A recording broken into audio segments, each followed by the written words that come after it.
করছো, কিন্তু তারও মাঝে একটু একটু যদি ভগবানকে ডাকা হয় তাহলে কিন্তু ভগবান খুশি হন।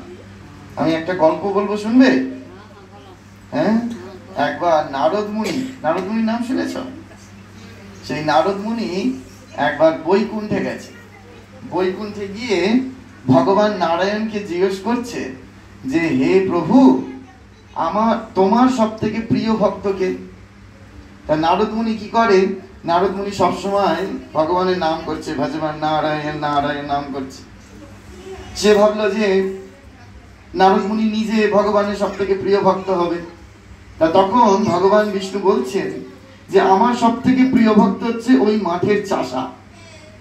তখন নারদ রেগে গেছে, দুঃখ পেয়েছে, বলছে আবার কি, যে আমি আপনার সর্বক্ষণ 24 ঘন্টা আপনার নাম করছি, আর আমি আপনার প্রিয় ভক্ত না হয়ে ওই মাঠের চাষাটা আপনার প্রিয় ভক্ত?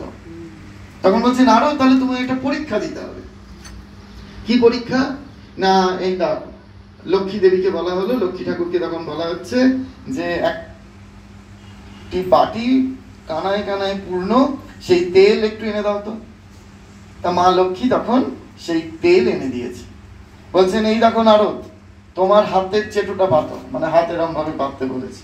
বলছে এই হাতের চেটোয় এই তেলের বাটিটা আমি দিয়ে দিলাম, এবার তুমি এই গোটা বৈকুণ্ঠ নগরটা ঘুরে এসো, কিন্তু শর্ত কি না, তোমার এই হাতের তালুতে এক ফোঁটাও যাতে তেল না পড়ে। সেইবার ওই বাটি নিয়ে গোটা বৈকুণ্ঠ নগরটা ঘুরে এলো।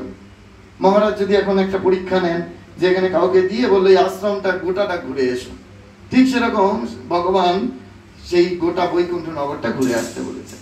ঘুরে এসে নারায়ণের সামনে দাঁড়িয়েছেন। নারায়ণ তখন জিজ্ঞেস করছেন নারদকে, তুমি কতবার আমার নাম করলে? তুমি কতবার আমার নাম করলে? তখন নারদ মুনি বলছেন, আমি তো একবারও আপনার নাম করিনি, একবারও আপনার নাম করা হলো না। তখন বলছে, তোমাকে একটা সহজ কাজ দিলাম, তুমি এই সহজ কাজটা করে আসতে গিয়ে তুমি একবার আমার নাম করলে না। আর ওই চাষা রোদ নেই, জল নেই, শীত নেই, সব কিছুতে আমাদের জন্য খাবার উৎপাদন করছে, কিন্তু তাও সে সকালবেলা ঘুম থেকে উঠে একবার, রাত্রিরে শুতে যাওয়ার সময় একবার, দুবার অন্তত আমার নাম করছে। সেই জন্য ও আমার সব থেকে প্রিয় ভক্ত।